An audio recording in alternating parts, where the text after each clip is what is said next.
I don't know about your garden, but in mine this year, I actually have one really boring plant. However, it has been the most prolific of everything I have going. And no matter how much I donate to neighbors and the dry cleaners, I still have more than enough for myself to eat. So I have made it a mission this last couple of weeks to find all of the myriad of ways to use this now very favorite plant of mine from the garden, yellow longneck squash.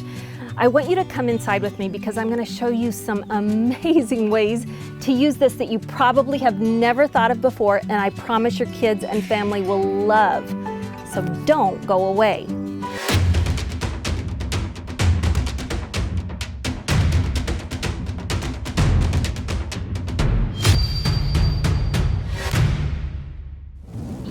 One last thing, before we go inside, I want you to come over here and take a quick look at this. These are the little eggs of the bugs that love to eat these squash plants. And if you don't get rid of them, you're not going to have prolific squash. In fact, you're going to only have prolific bugs in the garden eating everything. So I've tried diatomaceous earth. It helps a little. I've tried neem oil and lots of different organic, different versions of things to get rid of them. But the very most effective is going to be you just taking a gloved hand. And those of you who are tough don't even have to wear gloves. But get out here with your gloves and just squish them with your thumb. They'll pop right underneath just like this. You'll feel them, and you'll swipe them off the leaves and look underneath the leaves because often they hide under there as well. But if you can come out once a day or once every couple of days and do that, you'll be good to go. It is wonderful to welcome you back into my little kitchen. It's been a while since COVID has kept any other humans from entering the property. But we're back at it again, and today I'm going to show you just a couple of the things. You saw us out in the garden picking these, and I wanted to show you first the right version to pick of your squash. If you're like me, you'll see something like this on the vine and you'll think, oh, I'll give it one more day. Well, literally about 24 hours more is going to get it almost to done. There is a little bit of a difference in time space. Probably 48 hours made the difference between these two. But this is a good example of one that's just a little bit too done. You can still eat it, it's just fine. The only thing different about this is the bumps and the difficulty of the hard surface on this, where this is so tender. Literally, I have done this most of the year so far. I've had so much of this to eat. I'll wash it underwater and just eat this raw, just like this. I usually cut off the ends, but eat it raw, and it's a fantastic snack and tastes delicious with no even salt or pepper on it. This one, however, if I was going to do that with, I would want to at least take a peeler and peel off the most of the bumps and some of that hard skin that's pretty pithy. And I would even want to cut it in two and scrape out the inside seeds, because once it gets this big, the seeds even are that hard with a little bit of woodiness to them, and that's not very fun in your mouth. So don't do what I have done and let a few of them get bigger than they need to be. All right, this is the exciting part that I couldn't wait to share with you though. We are going to talk through a couple of the ways you can use this in all kinds of recipes. Let me just go through them right here quick. I'm going to encourage you to, first of all, eat as many fresh as you can. That's when they have the most nutrients, the most water content. They are the most delicious in that newborn stage when they're super tender on the outside and on the inside with little seeds that you don't even notice. Once they get just a little bit bigger though, about this medium size, this is the time to make sure you've harvested them, bring them on indoors, and to keep for several weeks without any issue. You can just throw them in the refrigerator. If you wanted to freeze them, you could. To do that, see, you can see the look on my face, I hope. I'm not really encouraging you to freeze them. They never are as exciting once frozen, but the same things that we're going to show you today in the dehydrator is the same way that you would process them to stick in the freezer. Just so you know, you could do it either way. Just in the freezer, you're going to have a little bit drier, a little bit leatherier feel when they come out. To dehydrate, you can do it 3 different ways. One of the ways is to puree them. If you have a food processor, it's that simple. You would just take off the head and the tail of it and wash it really well And unless it's further than this in its ripeness, you can still, I'm just saying, if it gets this ripe, you don't want to put it through the food processor that way without having it peeled. But all the way up to this stage, you can throw it right in the food processor with the peeling right on it. So it's super easy. It makes a puree, and then you can make it into squash soups, use it in a thickener or such. But a lot of folks like to put it out on the Silpat mats that you can get for your food dehydrator and just let it dry almost like a fruit leather would. However, it's going to not have that sugar in it that turns it into a leather. It's actually going to turn into just a hard, crackly little cracker type thing that you'll just crunch all up and throw in some sort of a jar to store it like this. And if you're going to do that, I would put it in there with one of your homemade silica gel packets that's going to absorb any extra moisture, because you sure don't want it getting any moisture whatsoever in that. You could also store it in Ziploc bags if you're into that. All right, 2 other ways are my more favorite though. One of them is literally just dicing it up into rounds, very thin. The thinner the better, but don't cut yourself. So just, you can do it with a food slicer or you can do it with your own knife, either way. But then you're going to put it into a jar about like this. And when you've got a little over half full of these slices, you're going to pour in about a tablespoon of your homemade apple cider vinegar that you've made. I hope you've seen our video on that. You're going to put in a tablespoon or 2 of the best olive oil that you can get, and then a little bit of cracked pepper and salt. That's all you've got to throw in there. Shake it up real good. Have one of the kids get involved. You're going to shake it until all of those are coated real well, and then we're going to put it in the food dehydrator for about 10 hours to 20 hours, depending on the thickness that you've made them. And you're going to put it at about 135 degrees Fahrenheit. I'll make sure I've noted on the screen what that is in Celsius. Okay, that is one way to make fantastic, delicious chips out of them. And you can also do that with your green zucchini, just the same as the yellow squash. But now let me tell you my favorite way. I've actually already prepared some, so let me just pull some out of the food dehydrator. Last night, well, about this time yesterday actually, so it's been about 24 hours, I filled up this wonderful food dehydrator with, would you believe it, 9 pounds, over 9 pounds worth of squash that I had harvested from the garden. I have given buckets of it away to other folks and still had so much more left. So after shredding it myself, and I'll show you a little bit of footage from yesterday, as I shredded it, filled up a huge bowl with over 9 pounds. I weighed it just so I could brag about it later. And this was piled high when I piled it on here with the shreds, obviously. You can see how dehydrated it gets. It goes clear down to nothing. But this is so usable. I'm so excited to tell you this next part. This is so usable in so many different recipes. I want you to just think through with me, and I know you can think of more that I haven't even thought of. One of the best ways to use this is as a thickener in soups, in stews, and extra nutrition. Literally, you could powder this up in your food processor to make a fine powder and throw it in your morning smoothies if you'd like, for extra nutrition. But if you use it just like this, you can just break it up and throw it into a soup or a stew for a thickener, and that would give extra nutrition and an extra nice hearty thickness to it. But think of this, you can also crumble this up and use it as breadcrumbs. So all that shake and bake, and I helped, I can't say it just like that old-fashioned commercial, but this can be as a replacement for those breadcrumbs in the shake and bake that you make yourself, or the panko breadcrumbs that you've probably purchased at the store. Don't purchase them anymore, and in fact, don't even use bread anymore. If you use this, imagine how healthy it's going to be, how low carb, keto friendly, and vegan friendly, and all those good things, and organic, fresh out of your own garden. But it's going to be a replacement for all of those, including in meatloaf. Meatloaf is one of the common things, and meatballs that you might make, those call for quite a bit of breadcrumbs. You can use this instead. Is that not genius?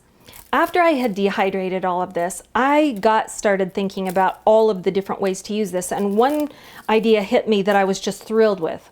It was this. I thought, if it can do all of this, if it can be breadcrumbs, if it can be made into a powder to use in my superfood smoothies, why couldn't I attempt to use it also as a flour? Literally just like a flour that I would bake bread with. Could I make bread with it? So, of course, the first thing I did before I wanted to volunteer making any big mistakes was going to Google and starting to look it up. And of course, I found someone else who was already a genius before me, Victoria over at A Modern Homestead. I don't know you yet, Victoria, but I hope you see this video, and I will definitely attach the credit goes to Victoria for this recipe. I'm going to link it down below this in the more information, so I want you to definitely check that out. She has a phenomenal recipe. It looks delicious for this decadent chocolate cake that does not call for any flour whatsoever except for squash flour. In other words, this very thing that you're looking at, just ground up with a food processor or a little coffee grinder or whatever it is that you use. You could use a mortar and pestle for all I care, making a wonderful flour that makes that decadent chocolate dessert. So, kudos to Victoria for being the guinea pig that learned that before I did. When you do dehydrate them, you're absolutely going to want to make sure that they are crispy, just like you see here, not in any way pliable in the very least, because if they're pliable at all, there's still moisture left. And when you go to store them, you're going to want to store them with something that absorbs any extra moisture. So get yourself a clean jar. Those of you who love Ziploc bags could probably store them in that as well, but I like to use glass. Store them in a jar with an oxygen absorber, or better yet, a desiccant packet like a silica gel packet, and we have an episode where we make our own of those. I would strongly recommend throwing one of those in here just so it absorbs any last vestige of moisture that might still be in them. But you can hear that. This is very crunchy, crispy. This is exactly what we want, and this is going to store down. I will bet that I'm able to fit the original more than 9 pounds in just maybe 2 jars. So let me show you how I did this. First of all, I don't have a food processor, and I don't mind one bit, but I can use the old-fashioned kind just like my grandma did.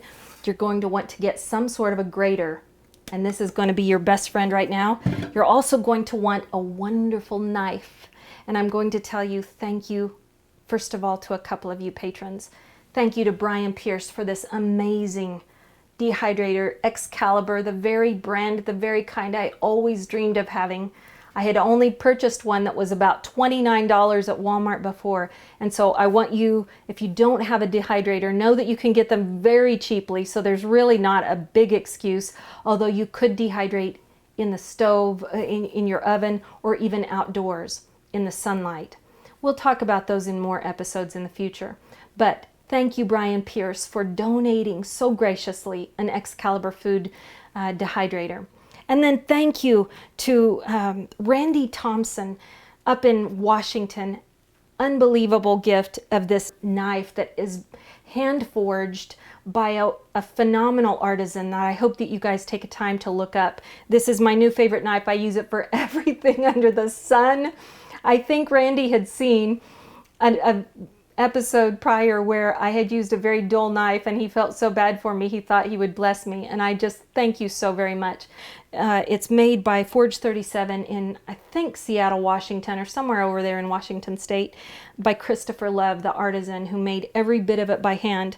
It's a Damascus etched high carbon steel that is just phenomenal up close. I wish you could hold it in your hand like I've got it. The hand carved or finished wood handle, and then every bit of it is etched so beautifully. The spine of it, it's a full tang knife that comes all the way through the handle, and every part of it is touched with that beautiful etching. It's just a total piece of artwork, and I feel blessed every time I use it. So that's the tool that I'm using today to cut up my squash. I'm going to cut off the head and the tail. I always save those and throw them in the freezer in a bag with other refuse from vegetables, and those go into making a wonderful vegetable kind of brine or broth for future recipes. When I get down to that little nubbin, that's what I save, and I'll slice it very, very thin with that wonderful knife, and that's what I make those chips out of that I mentioned earlier. I will do the rest of these after I finish showing you this, but for right now, I just want to show you what's in my bowl so far and what this is going to look like. Remember all of those recipes your mother or grandmother used to make with zucchini?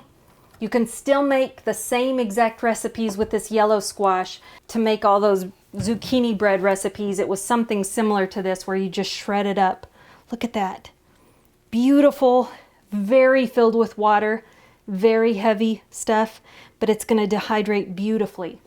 To do that, you're going to want a clean tray that has some sort of a netting on it like I've got here. Some folks even prefer to use the Silpat mat. The reason I don't is because the water doesn't have a chance to even evaporate through the bottom of those. It's kind of trapped on almost like a liquid trapping surface. I like this because it lets the air flow through the bottom, and I think they go a little faster. Find yourself a level spot, and you're going to spread this out on this tray thick. It can overlap, it can be thick or thin, it doesn't matter. You just get it on there and make it feel happy and like it's loved, because it's gonna all work out perfect if you give it about, I'm gonna say 12 to 24 hours. If you have that completely filled like I did, it took almost 24 hours to get all as crispy and nice as you see in my finished product. And you're going to fill this whole thing up. Whoops.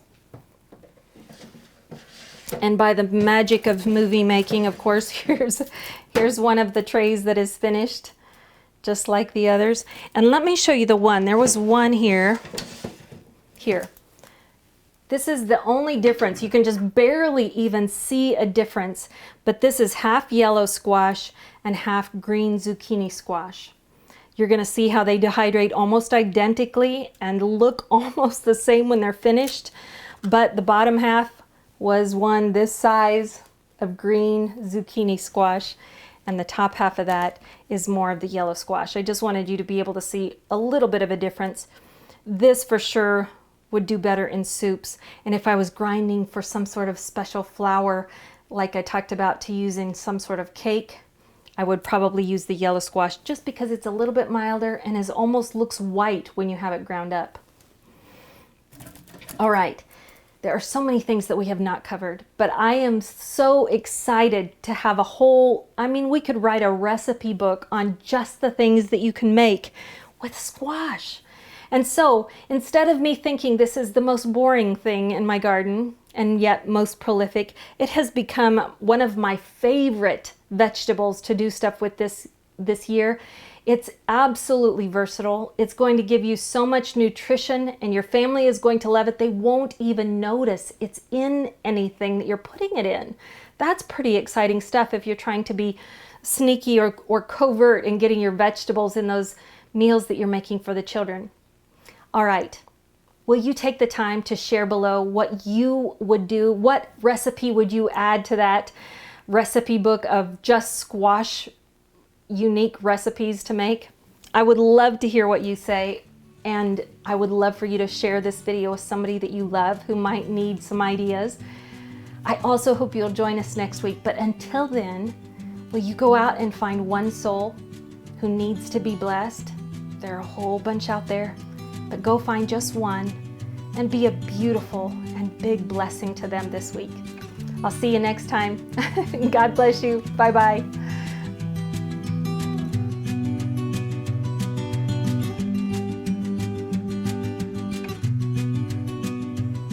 Before you go, I would love to share with you just these two verses out of the New Testament in Paul's letter to the Ephesians.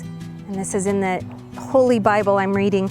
It says, let all bitterness and wrath and anger and clamor and slander be put away from you, along with all malice. Be kind to one another, tender-hearted, forgiving one another, as God in Christ has forgiven you. Now go spread the word.